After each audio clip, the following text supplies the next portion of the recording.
అందరికీ నమస్కారం. అక్షయ తృతీయ కథ సాక్షాత్తు లక్ష్మీదేవి చెప్పిన కథ. ఈ నెల 19న ఆదివారం రోజు అత్యంత పవిత్రమైన అక్షయ తృతీయ.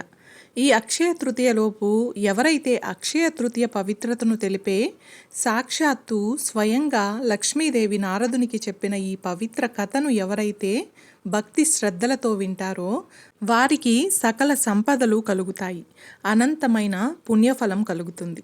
వారి ఇంట్లో సంపదలకు లోటు ఉండదు. ఈ కథను పూర్తిగా వినడానికి ప్రయత్నించండి. కథలోకి వెళ్లే ముందు ఓం మహాలక్ష్మియే నమః అని కామెంట్ చేయండి. మీరిచ్చే చిన్న లైక్ నా ఛానల్ గ్రోత్కి ఎంతో సహాయపడుతుంది. ఇక కథలోకి వెళ్ళిపోదాం. అక్షయ తృతీయ వెనుక ఉన్న అసలైన పవిత్రత, దాని అర్థాన్ని సాక్షాత్తు మహాలక్ష్మీదేవి వివరించిన ఈ అద్భుతమైన కథను ఇప్పుడు విందాం. ఒకనాడు వైకుంఠంలో ఆదిశేషునిపై శ్రీమన్నారాయణుడు యోగ నిద్రలో ఉండగా ఆయన పాదాల చెంత జగన్మాత ఐశ్వర్య ప్రదాయని అయిన శ్రీ మహాలక్ష్మీదేవి సేవలు చేస్తూ ఆసీనురాలై ఉంది. పారిజాత సుగంధాలు, దేవతల స్తోత్ర గానాలు ఆ పవిత్ర వాతావరణాన్ని మరింత రమణీయంగా మార్చాయి. అదే సమయంలో నారాయణ నారాయణ అంటూ తన వీణను మీటుకుంటూ ముల్లోక సంచారి, అసలైన జ్ఞానాన్వేషి అయిన నారద మహర్షి అక్కడ ప్రత్యక్షమయ్యాడు. ఇక నారద మహర్షి లక్ష్మీనారాయణులకు భక్తితో నమస్కరించి వినయంగా ఇలా అన్నాడు. తల్లి జగజ్జనని, భూలోకంలో నేను సంచరిస్తూ ఉండగా ఒక వింతను గమనించాను. వైశాఖ మాసంలో శుక్లపక్ష తదియనాడు అక్షయ తృతీయ అనే పండుగ వస్తుంటే మానవులందరూ కూడా బంగారు, వెండి కొనడానికి ఎగబడుతున్నారు. ఆ రోజున కొంటే సంపద తరగదని వారి నమ్మకం. కానీ తల్లి, ఈ పర్వదినం యొక్క పవిత్రత కేవలం బంగారం కొనడానికే పరిమితమా, లేక దాని వెనుక లోతైన సామాన్యులకు తెలియని దివ్య రహస్యాలు ఏమైనా ఉన్నాయా? సర్వ సంపదలకు అధిదేవతమైన నీవే ఈ సందేహాన్ని నివృత్తి చేసి లోకాన్ని ఉద్ధరించాలి అని ప్రార్థించాడు. నారదుని జిజ్ఞాసకు ప్రసన్నురాలైన లక్ష్మీదేవి తన మందహాసంతో వైకుంఠాన్ని మరింత ప్రకాశవంతం చేస్తూ ఇలా చెప్పడం ప్రారంభించింది. నారద, నీ ప్రశ్న చాలా విలువైనది. నేటి కలియుగంలో మానవులు పైపై మెరుగులకే ప్రాధాన్యమిస్తున్నారు, కానీ అసలైన సారాన్ని గ్రహించడం లేదు. అక్షయ తృతీయ అంటే కేవలం బంగారం కొనే రోజు కాదు, అది కర్మఫలాన్ని అక్షయం చేసే దివ్యమైన రోజు. అక్షయ అంటే క్షయం లేనిది, తరగనిది అని అర్థం. ఆ రోజు చేసే ఏ చిన్న పుణ్యకార్యమైనా, దానమైన, జపమైన, తపమైన అనంతమైన తరగని ఫలాన్నిస్తుంది. దీనికి నిదర్శనంగా కొన్ని గాథలను చెప్తాను, శ్రద్ధగా విను నారదా అంటూ లక్ష్మీదేవి ఇలా చెప్పసాగింది. నా భర్త ద్వాపర యుగంలో శ్రీకృష్ణుడిగా అవతరించినప్పుడు అక్కడ జరిగిన ఒక సంఘటన దీనికి ప్రబల నిదర్శనం. ఆయన బాల్య స్నేహితుడైన సుదాముడు అంటే కుచేలుడు పరమదరిద్రుడు.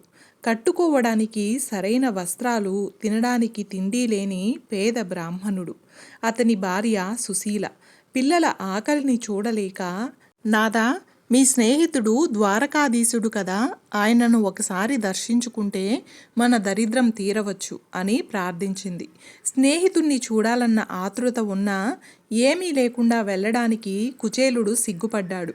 అప్పుడు సుశీల ఇరుగు పొరుగును అడిగి ఒక పిడికెడు అటుకులను ఒక చిరిగిన గుడ్డలో మూట కట్టి ఇచ్చింది. ఇక ఆ ప్రేమపూర్వక కానుకను పట్టుకుని కుచేలుడు ఎన్నో కష్టాలను దాటి ద్వారకకు చేరుకున్నాడు. ఇక ఆశ్చర్యంగా ఆ రోజు అక్షయ తృతీయ. శ్రీకృష్ణుడు తన మిత్రుణ్ణి చూసి ఎంతో ఆనందంతో ఆలింగనం చేసుకొని తన సింహాసనంపై కూర్చోబెట్టి పాదాలు కడిగి సత్కరించాడు. మిత్రమా, నా కోసం ఏమి తెచ్చావు అని అడిగితే కుచేలుడు సిగ్గుతో అటుకుల మూటను దాచడానికి ప్రయత్నించాడు. కానీ సర్వాంతర్యామి అయిన శ్రీకృష్ణుడు ఆ మూటను లాక్కొని, ఆహా, ఎంతటి ప్రేమ, ఈ అటుకులు నాకు అమృతం కన్నా మిన్న అంటూ ఒక పిడికెడు నోట్లో వేసుకున్నాడు. ఆ ఒక్క పిడికెడుతోనే కుచేలుని 7 తరాల దరిద్రాన్ని తొలగించి అక్షయమైన ఐశ్వర్యాన్ని ప్రసాదించాడు. నారద, చూసావా, అక్షయ తృతీయ నాడు కుచేలుడు ప్రేమతో సమర్పించిన ఆ పిడికెడు అటుకులు అతని నిస్వార్థ స్నేహ భావనకు ప్రతిఫలంగా అతనికి తరగని సంపదను ఇచ్చాయి. అందుకే ఈరోజు చేసే చిన్న దానమైన స్వచ్ఛమైన మనస్సుతో చేస్తే అది అక్షయ ఫలితాన్నిస్తుంది. ఇంకొక ముఖ్యమైన విషయం నారదా, భగీరథుడు తన పితామహులైన సగరుల ఆత్మశాంతి కోసం ఘోర తపస్సు చేసి బ్రహ్మను మెప్పించి గంగాదేవిని భూమిపైకి తీసుకురావడానికి వరం పొందాడు. ఆకాశం నుండి ఉధృతంగా పడుతున్న గంగను శివుడు తన జటాజూటంలో బంధించి శాంతపరచి ఒక పాయను భూమిపైకి వదిలాడు. అలా పవిత్ర గంగానది భూమిని స్పృశించిన పవిత్రమైన రోజే ఈ అక్షయ తృతీయ. గంగానదీ ప్రవాహం అక్షయం, దాని పుణ్యఫలం అక్షయం. అందుకే ఈరోజు గంగానదిలో స్నానం ఆచరించడం లేదా కనీసం గంగాజలాన్ని శిరస్సుపై చల్లుకోవడం వల్ల జన్మజన్మల పాపాలు నశించి అక్షయమైన పుణ్యఫలం లభిస్తుంది. ఈరోజు చేసే పితృతర్పణాలు వారికి అక్షయమైన సంతృప్తినిస్తాయి. అలానే వేదవ్యాస మహర్షి మానవ జాతికి ఒక గొప్ప ఇతిహాసాన్ని అందించాలని సంకల్పించి మహాభారతం రచించాలని నిర్ణయించుకున్నాడు. అయితే తాను వేగంగా చెప్తుంటే అంతే వేగంగా అర్థం చేసుకుని రాయగల సమర్థుడు ఎవరైనా ఉన్నారా అని ఆలోచిస్తూ ఉండగా బ్రహ్మదేవుడు గణపతిని సూచించాడు. అప్పుడు వ్యాసుడు గణపతిని ప్రార్థించి ఈ మహత్తరమైన కార్యాన్ని మొదలుపెట్టాడు. ఈ మహత్తర కార్యానికి వారు శ్రీకారం చుట్టిన శుభదినమే అక్షయ తృతీయ. మహాభారతం నుండి మనం పొందే జ్ఞానం అక్షయం, అది తరగని విజ్ఞాన భాండాగారం. అందుకే అక్షయ తృతీయ నాడు విద్యారంభం, కొత్త వ్యాపారాలు, నూతన గృహప్రవేశాలు వంటి శుభకార్యాలు ప్రారంభిస్తే అవి దిగ్విజయంగా కొనసాగి అక్షయమైన కీర్తిని, విజయాన్ని అందిస్తాయి. అంతేకాదు నారదా, పాండవులు అరణ్యవాసంలో ఉన్నప్పుడు వారి వద్దకు ఎందరో ఋషులు, మునులు అతిథులుగా వచ్చేవారు. వారికి భోజనం పెట్టలేక ద్రౌపది బాధపడుతుంటే ధర్మరాజు సూర్య భగవాను ప్రార్థించాడు. అతని భక్తికి మెచ్చిన సూర్యుడు అతనికి ఒక పాత్రను ప్రసాదించాడు. దాని పేరే అక్షయ పాత్ర. ప్రతిరోజు ద్రౌపది భోజనం చేసేంత వరకు ఆ పాత్ర నుండి అక్షయంగా, అంటే అంతులేనంత అన్నం లభించేది. పాండవులకు ఆ అక్షయ పాత్ర లభించిన రోజు కూడా అక్షయ తృతీయ నాడే. అక్షయ తృతీయ నాడు అన్నదానం, జలదానం అంటే కుండలో నీరు పోసి ఇవ్వడం. ఈ అక్షయ తృతీయ నాడు గొడుగు, పాదరక్షలు, వస్త్రాలు వంటివి దానం చేస్తే వారి జీవితంలో ఎన్నటికీ ఆహారానికి, వసతికి లోటు ఉండదు. వారి పుణ్యఫలం అక్షయమవుతుంది. ఈ కథలన్నీ చెప్పి లక్ష్మీదేవి చిరునవ్వుతో ఇలా ముగించింది. నారదా, ఇప్పుడు అర్థమైందా? అక్షయ తృతీయ అంటే బంగారం కొనడం కాదు, పుణ్యాన్ని కొనుక్కోవడం. నిజమైన బంగారం ఏంటంటే దానం చేసే స్వచ్ఛమైన హృదయం. నిజమైన సంపద భగవంతుని నామస్మరణ. అలానే మంచి పనులు చేయడం. నిజమైన పెట్టుబడి పేదలకు, ఆర్తులకు చేసే సహాయం. ఈ రోజున కేవలం ధనం ఉన్నవారే కాదు, ఎవరైనా సరే తమ శక్తి కొద్దీ ఒకరికి మంచి చేస్తే చాలు. ఆకలి ఉన్నవారికి అన్నం పెట్టినా, దాహంతో ఉన్నవారికి నీరిచ్చినా, ఒక మంచి మాట చెప్పినా దాని ఫలం అక్షయమవుతుంది. ఈ రోజున శ్రీ మహావిష్ణువును, నన్ను కలిపి పూజించి దాన ధర్మాలు ఆచరించిన వారి ఇంట నా కటాక్షం అక్షయంగా లభిస్తుంది. వారి సిరి సంపదలు తరగనివవుతాయి. బంగారం కొనడం అనేది ఈ పవిత్రతకు ఒక బాహ్య చిహ్నం మాత్రమే, అంతేకాని అదే సర్వస్వం కాదు. ఈ యథార్థాన్ని లోకానికి తెలియజెప్పు అని ఆశీర్వదించింది.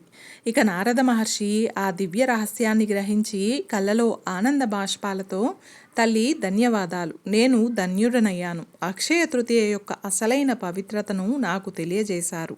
నీ ఆజ్ఞ ప్రకారమే ఈ జ్ఞానాన్ని ముల్లోకాలకు పంచుతాను అని చెప్పి నారాయణ నారాయణ అంటూ గానం చేస్తూ అంతర్ధానం అయ్యాడు. ఆ విధంగా అక్షయ తృతీయ వెనుక ఉన్న అసలైన పవిత్రత, దాన ధర్మాల ప్రాముఖ్యత లోకానికి తెలిసింది.